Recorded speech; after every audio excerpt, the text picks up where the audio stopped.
Hello folks, Star Demon here, and if you are watching or listening to this, you want to learn about fighting games and you want to get better.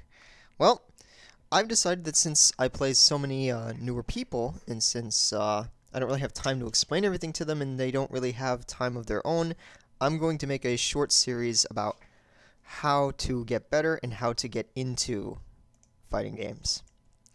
So, I think what I'm going to do is break this up into college level courses.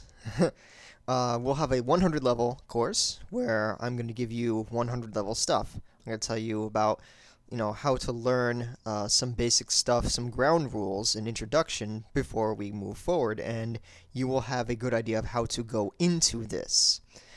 At the 200 level, we're going to have fundamentals. These are things that you absolutely need to know about, and you should acknowledge, and you should work on and be aware of as you do everything. The 300 level is going to be advanced topics, and we're going to be discussing things that kind of go back to our 100 level and 200 level stuff, but we're going to be looking at them more in depth. And such is the same as the 400 level, where we're going to be talking about very abstract things. And it's going to be very difficult, but we will get through it. So, with that out of the way, let's begin with the 100 level stuff. Now, I know you want to get better at the game, and if you like the game, I think you should definitely do one thing that will absolutely help you get better. Buy it. Buy the game. It's so simple. I mean, you're definitely not going to get better at the game if you don't readily have it yourself. Now, we live in tough times. It's hard to get games, but I know you will find a way. So you'll find a way to get the game. Trust me. If you like it, if you're passionate about it, let your passion drive that idea and just get the game. Just get the game. All right.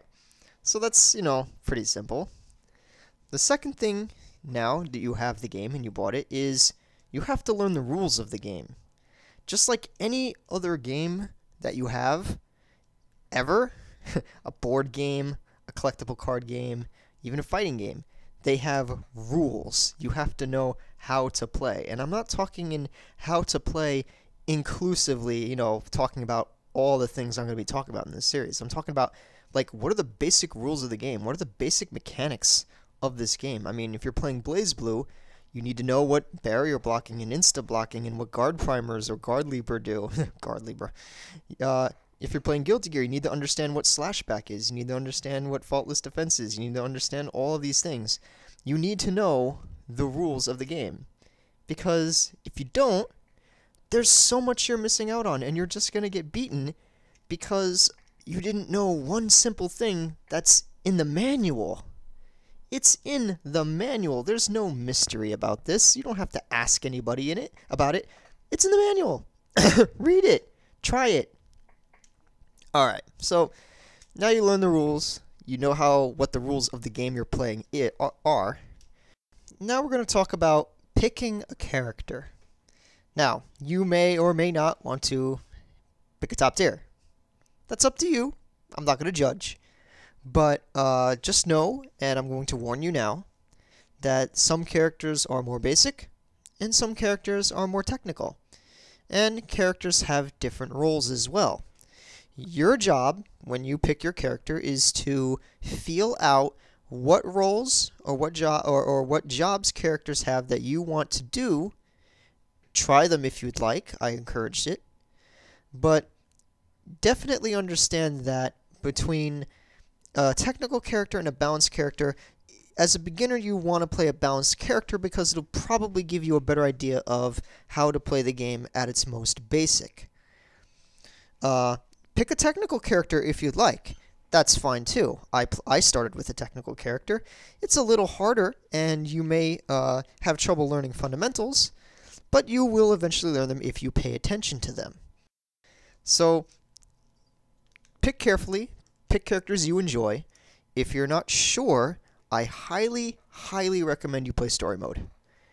These games are going to have better in story modes as time goes on. Play them. They're easy, set it on easy, play the story mode, experience what the characters are like, and see if you like them. It's very simple. You don't have to be that good to beat story mode. So I always like to go into story mode to kind of get into a character and kind of get some basic insight into it and learn basic things about the character, both as far as what they're like gameplay-wise and what they're like character-wise. I think it's actually very useful, and I don't think people really say this enough. So, you pick your character, and now you want to learn your character. Well, learning your character is a bit tougher than you think. It takes a long time to learn a character, more than you think. You definitely have to put work into it. But I'm here to help you out, and I'm going to tell you how to learn your character. So, the first thing you need to do is go into training mode and learn all of your character's normals. Just push every button. Do jumping attacks, see what your character can do or not do, make note of how big some attacks are, how much recovery they have. While you're doing this, you will probably want to go to look up frame data and then see what they do in detail. But since you don't understand that yet, don't worry about it. Just learn what your character does when you push what button. I can tell you, half the time people do things and they mess up as beginners, they just pushing buttons, and they don't know if the button they pushed is the right one because they just pushed a button. So learn what your buttons do and what they're generally for. And that's the first thing you can do. And you do this for specials, and you do this for, other moves that your character has. Learn character-specific things, like some characters have specific throw ranges, some characters have specific wake-up times. Learn that stuff. You don't have to master it right now, but it's something you should definitely take a look at and take notice of. So, you're learning your character. You learn the most general things about what they can do, how they play. You're getting into them. That's cool. So, the next thing you should do is take a look at combos, right? And we're going to get into combos later, but the combos that you're going to learn are usually, well, if you're a beginner, it's likely that they're written by someone else. Learn what they are. Watch videos of them, and that's very important because the videos show you how to do the combos. That is so helpful. And eventually, you will begin to understand how your character can combo. This is usually called combo theory. So you'll learn the combo theory behind your character and maybe make your own, or maybe be able to understand what you can do and when. We will get into that later when we talk about fundamentals. Alright, so moving on from how to learn your character very basically, just to recap first, just so we make this clear. Training mode is so important.